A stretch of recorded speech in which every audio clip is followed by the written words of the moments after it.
Good day, good beauty, good love, good light, illuminators and way showers. And thank you. Thank you. In grace and gratitude it is that I am here sharing the infinite languages of lights. And I love you. Thank you all for being here and your comments, your questions. Thank you so much. I appreciate you. I appreciate your illumination. For as we together alchemize these languages of lights and share this energy together, we emanate and illuminate all that is. So today's cup of inspiration is about manifesting miracles. It's about magnifying miracles. Here we are on this 30th day of May 2018. Yesterday was our beautiful full moon and flower moon in Sagittarius. And I, as many of you know, am a Sagittarian sun.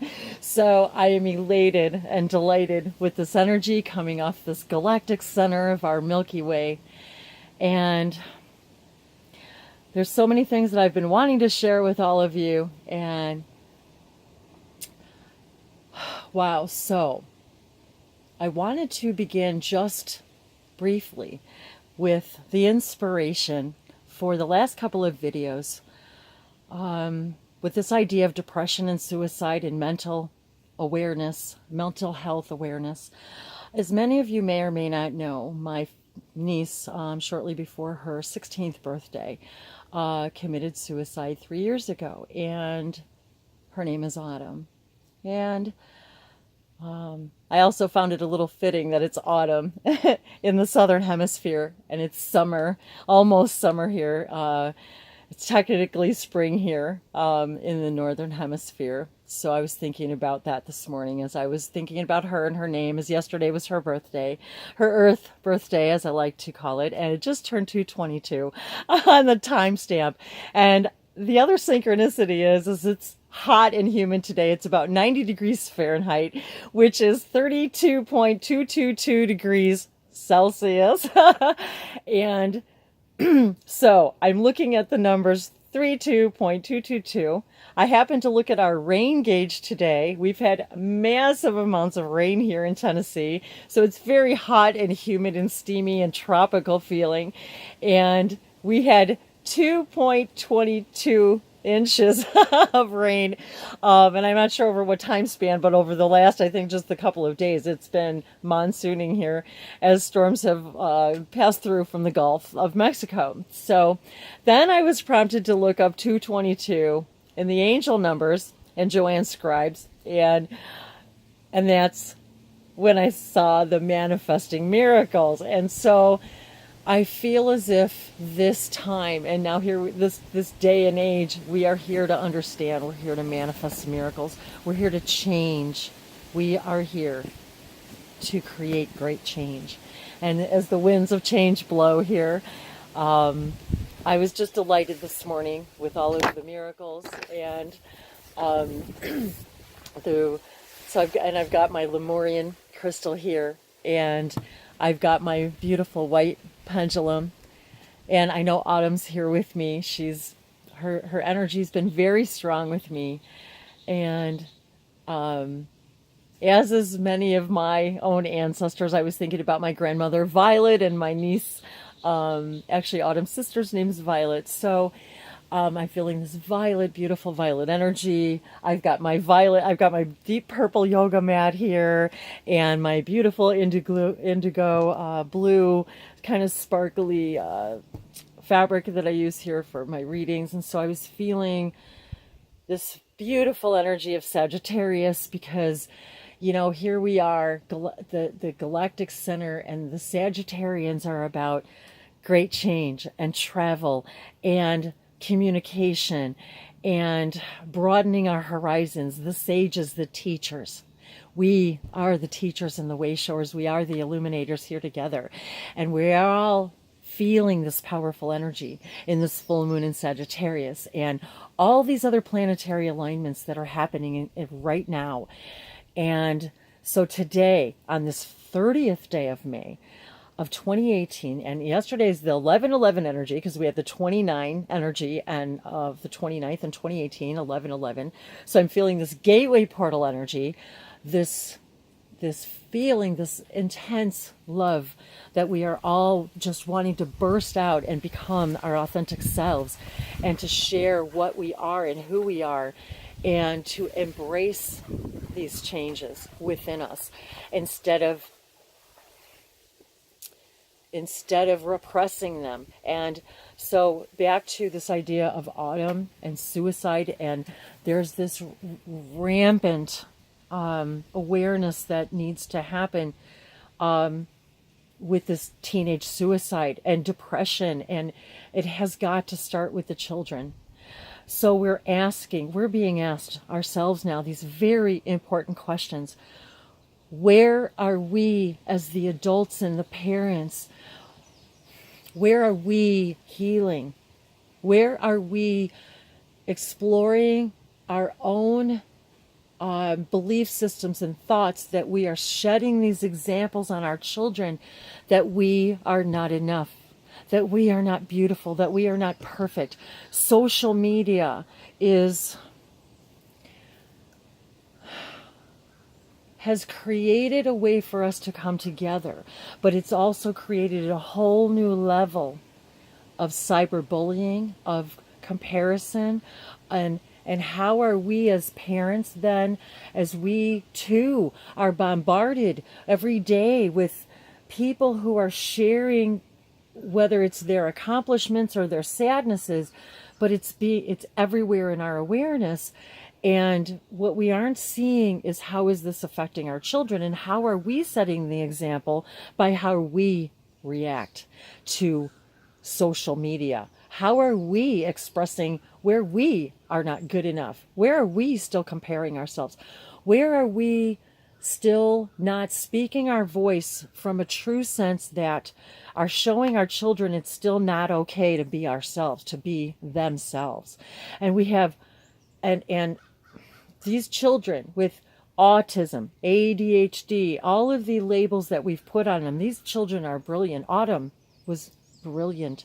She was so creative, is still creating. I see her. She was up in my sewing room. She was in my little studio. All she ever wanted to do was create.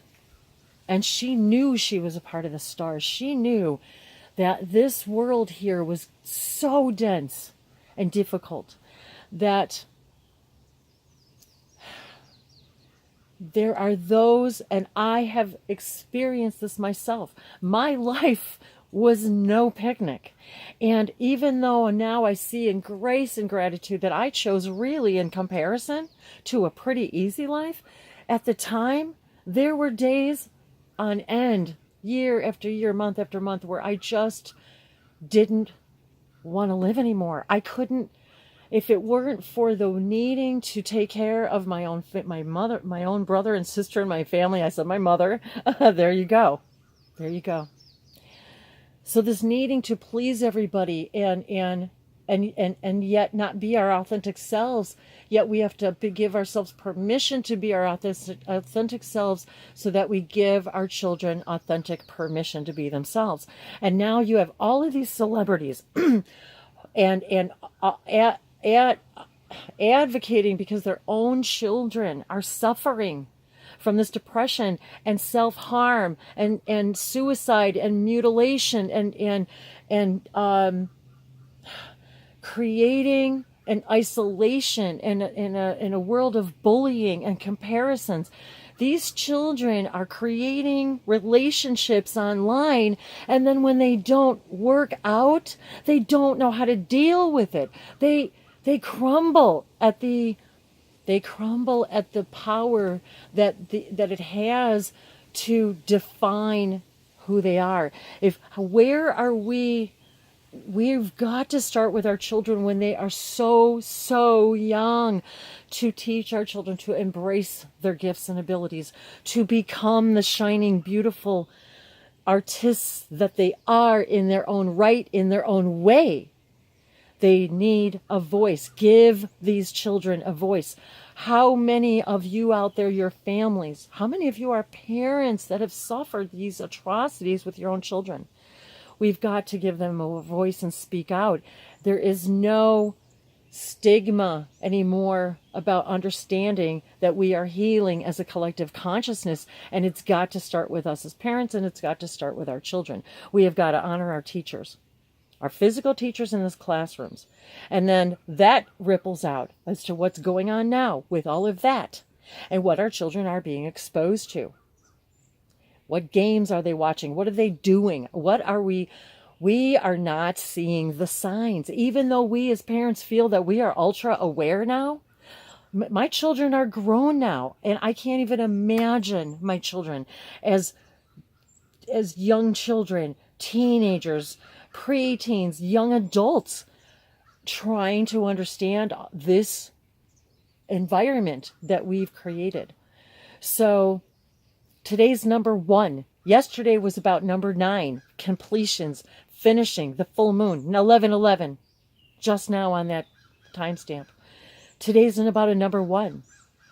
Where do we need to put ourselves first so that we show our children? When you put yourself first, when you are in service to yourself, you are in service to your highest,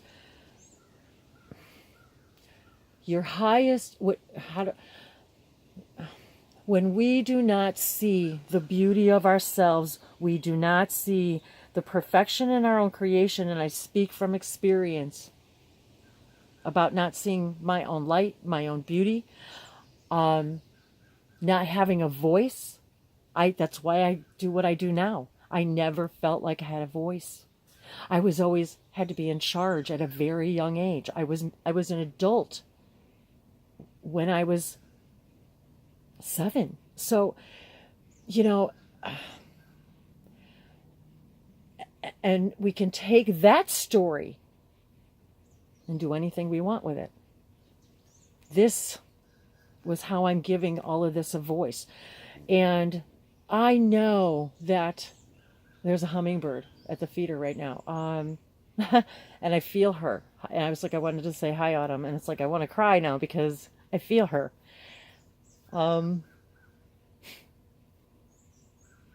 Sorry, guys. Hang on. Thanks, guys. Sorry, bear with me. It's just, it's been 3 years and we're all still healing and reeling. And she's saying, thank you. Auntie Wendy, thank you for giving me a voice, because I felt like I didn't have a voice and I didn't matter. And that I put my definition of who I was in what other people felt of me, even though she was so dynamic and wore what she wanted, acted the way she wanted.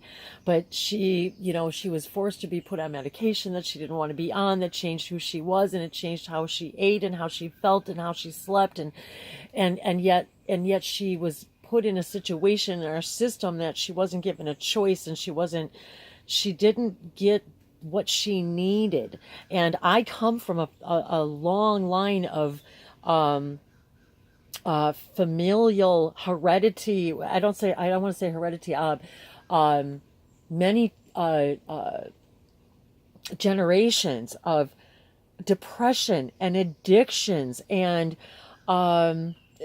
just the list goes on. And in every, in grandparents, aunts, uncles, nieces, nephews, cousins. It's so, I know now that's part of why I went through what I went through, so I can do this today, so I can give all of that a voice, and give my little Wendy, the girl who didn't have a voice today. And we need to nurture this.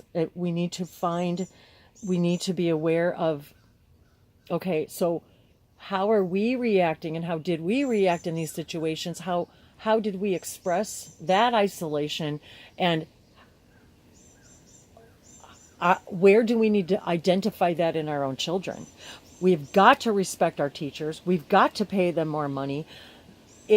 Why is it that entertainers make millions and millions and millions of dollars and our teachers make squat? They can barely survive. They are on assistance. They pay for their own supplies. They work all hours. If you think a teacher goes home at 3 o'clock, think again.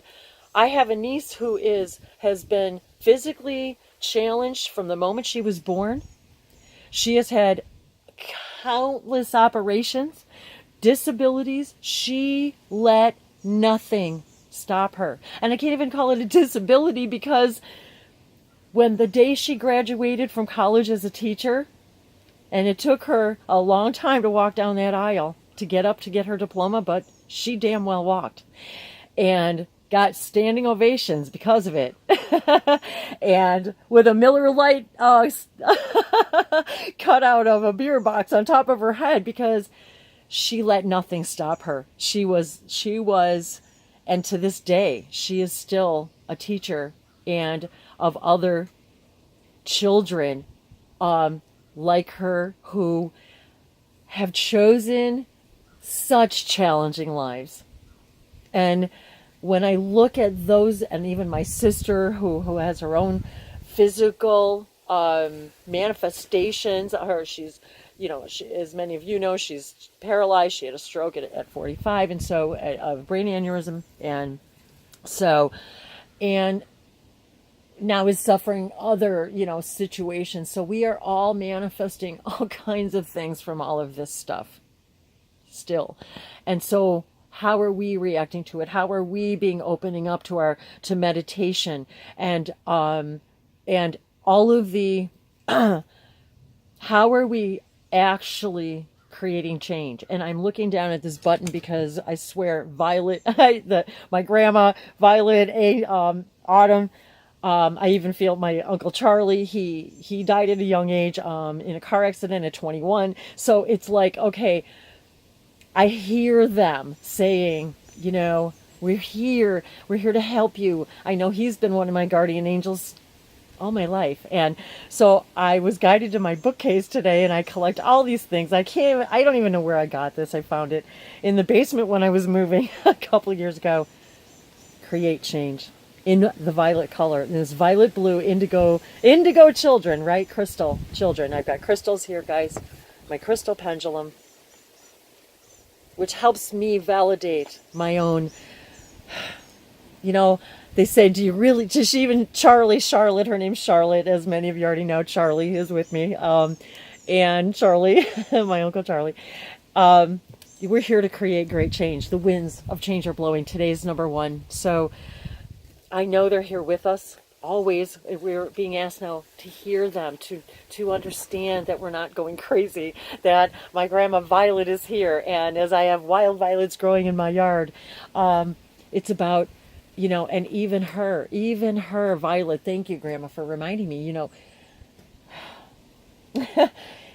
there's so much I could tell you guys about I'm thinking about all of it, my grandparents, my great-grandparents, and all of it, and yet there's so many stories I could tell you. But she's saying to me even right now, remember even the problems that she had. I mean, she had her own issues with, we've had abuse, sexual abuse, we've been through it all in our family. And so I'm being, and I think about how she's reminding me about how she was judged and how she reacted to those particular situations and the repercussions and the ripples that it had on her own children, my mother. So, once we identify it, instead of resisting these memories that we are really just experiences, and this is where we've got to remember, guys, how creation happens. That we are creating experiences for the human collective, for the Akash, for all that is. We are experiencers of, we are God experiencing itself in every way it can. These are experiences. They are not to be judged. We are not to criticize. Every day as many of you know, I did the Bashar Self-Love 49-day challenge. It's in my playlist, and about self-love. knowing thyself. And I was reminded even just this last week, I've had some stuff. This stuff is just, this energy has kicked my ass these last couple of weeks, these last few months, this last year. All of 2011 for me has been about change. My birth number, as many of you know, is 11. This is a 2018 11 year. I was born in the 11th month. So yesterday was 11/11 energy. Everyone who knows me knows I'm just this 11/11 freak. So I've had all these kinds of, and I say freak, and even that, I catch myself. My gosh, I catch myself. Why is that a freaky, right? Because we've been designed to self-criticize that and define our spirituality. We've got to stop defining and labeling everything. And it's like right now, I feel her. She's like, Autumn's, it's like these children, all of us are still feeling labeled and defined, like that we're still put in these little boxes. And there's celebrities now that are even, I'm thinking of Robin Williams right now. Many of us, wow, so many of us, I think of my friend Alicia, so many of us have conversations with so many of these celebrities, and when they say, and then when you talk to them and you talk to their soul and you realize, and when I knew these people, when I say knew, when I saw their souls, they weren't just celebrities to me. I saw their soul, and I saw the pain behind, the tears of a clown, as they say. I saw the pain in their eyes and how they were hiding behind their own characters. And look at Jim Carrey now, coming out, saying, I was even playing a role as Jim Carrey. We're still playing roles with ourselves. So, I felt like all of this needed to come out about me and about her and this mental illness. We keep calling it an illness, and yet it's an experience that we all need to share and come out and discuss and stop looking at it as a sickness. What's happening is it's being, we understand. Look at how many people are in rehab that doesn't work. We have a national emergency situation here of opioid addiction here in the United States, and I'm sure it's all over the world in ripples. 2222, just on this timestamp. So there you go, guys. Sink after sink after sink. I'm looking at my little notes that I started to take earlier. So as I just start doodling, so the angels are with us. They're calling us. They're saying, we're here. Your guides. We are here. We are your guides. Hear us. We're here with you today. And yeah, I completely lost my train of thought there.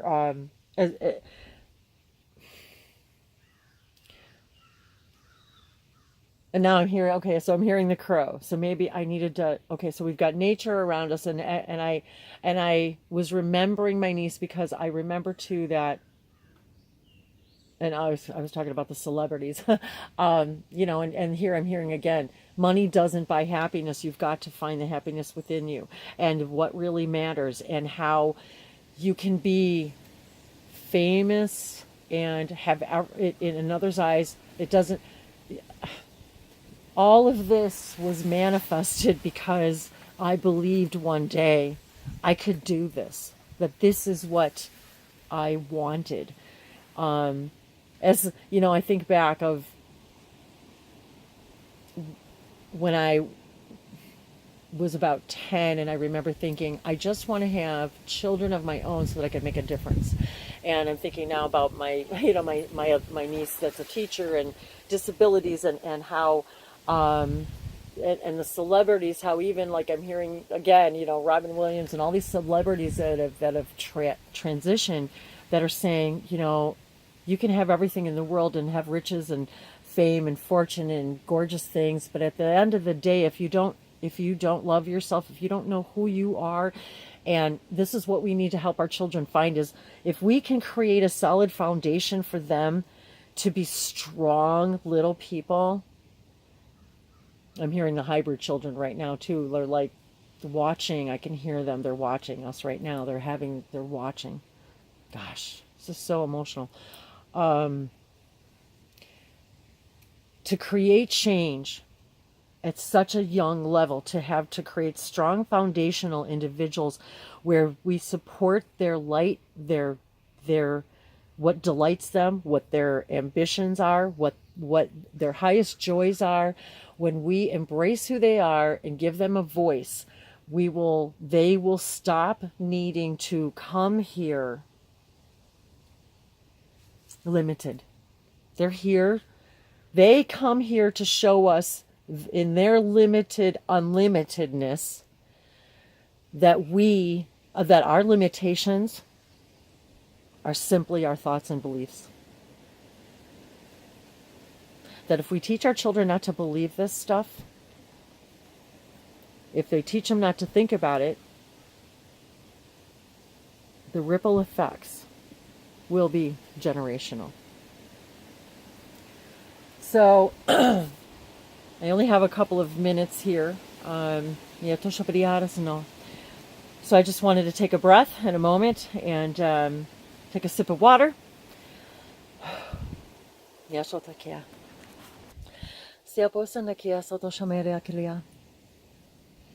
So I bless this day, and I bless you, and I bless this moment, for all we have is now. Remember that everything is here and now.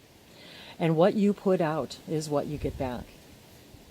And really all that is all of us. We are God. All of us are rays of light. And I began shuffling the Psychic Tarot deck, and the back is violet. And I turned it over. The number 17 equals 8. And I love this infinity 8, hope. There we go, guys. What a beautiful way to begin this reading. Hope. The heart chakra, the yellow solar plexus chakra, the green heart chakra, the blue voice chakra, infinite hope. And there's a being right in the center of that. That is you. That is your being, your real being. And as many of you know, I love photography. I've had a camera in my hand since I was 10 because I love the world. I love nature. And I cannot get enough pictures of the sun. I feel the light codes just pouring in, showing us this is our solar plexus. I got a big carpenter bee behind me. And I have behind me too a towel from Puerto Rico. I wanted to show you guys. I was just reminded. And it's got a rooster on it. Let's see if you can guys see it there. It's got the rooster, and the frog coqui. So anybody who knows the frog coqui, he's a little teeny tiny frog in Puerto Rico, and he goes coqui, coqui. And if you remove them from the island, they no longer make their sound. Their voice is unique and special, and it only stays there. And I wanted to remind everybody too, because I have family in Puerto Rico, there's still people there without power. These are American citizens. So we're here to stop focusing on the problem and start focusing on the solution, guys. Today's the number 1. Where do we begin? How do you begin? Where do we begin together? Number 1. So I'm going to pause just so we don't take up time while I'm shuffling. And now we have the Earth Magic deck. And I love it. All the animals, the animal kingdom speaking to us. And that's what I wanted to be reminded, is that they're all speaking to us through the flowers, the trees. She was in nature. So remember to send your love and healing to all of the planet. We are all the same family. We are all the same family tree. All of the stars, all of the planets, everything that was ever created, we are all the same family. The clouds, shape-shifting. So there we go. We're reminded that as people make their transitions, they're shapeshifters. We are shapeshifters. We are creator beings. We move through as water, steam, clouds. We're vapor. We are light. We are shapeshifters wearing a vessel. Speak to them. Speak. Let them have a voice. Give your story. The clouds remind us that everything shifts and changes, and everything moves with the winds of change. And the blue, the voice, chakra, the white crystalline energy chakra, white, clear, water, vapor, steam, life. Life is water, water is life. And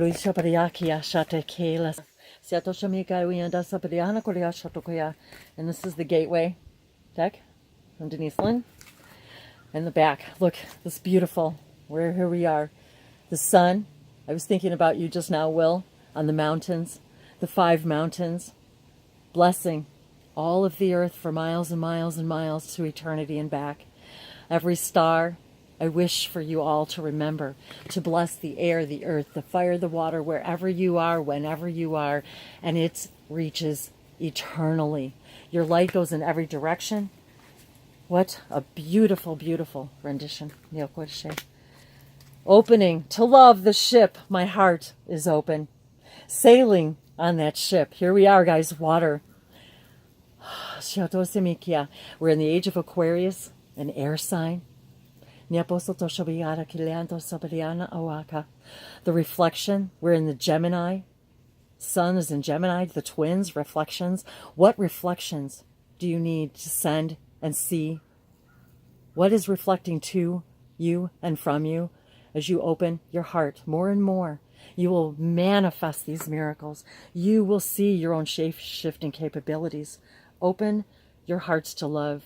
Open these children's hearts to loving themselves by seeing you love yourself, by putting yourself first in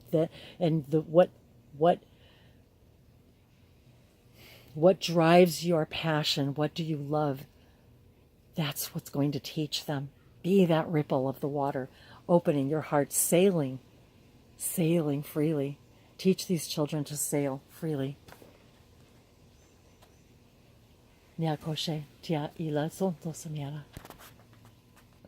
Okay, guys, so I'm laughing because I'm looking at the card and I know it's out of focus, but on the boat is a bunch of little teeny tiny little beings and animals, and oh, I know it's out of focus, but it is so cute. I never actually noticed it before, and they're really tiny, and so there's all kinds of little yay, they're like yay, so I just had to point that out, guys. I know it's fuzzy, sorry. Oh, hang on. Here we go. Maybe that'll help. Oh, maybe not. Okay, well, anyway. Whew. Okay, guys, it is really steamy out here. Even my glasses are getting steamed up. So, I've got the Sacred Traveler deck, Oracle, by Denise Lynn, and another purple deck. I can't believe it, but as soon as I turned it over, Rejuvenating Rain. It has been raining buckets here. Clear the past, heal the present. There we go. How perfect. What a perfect synchronicity. And the waterfalls. I was just talking about waterfalls today because it was a hike in 2002, that I took to the Smoky Mountains to all the waterfalls, and I got a hiking stick. I'll show it to you.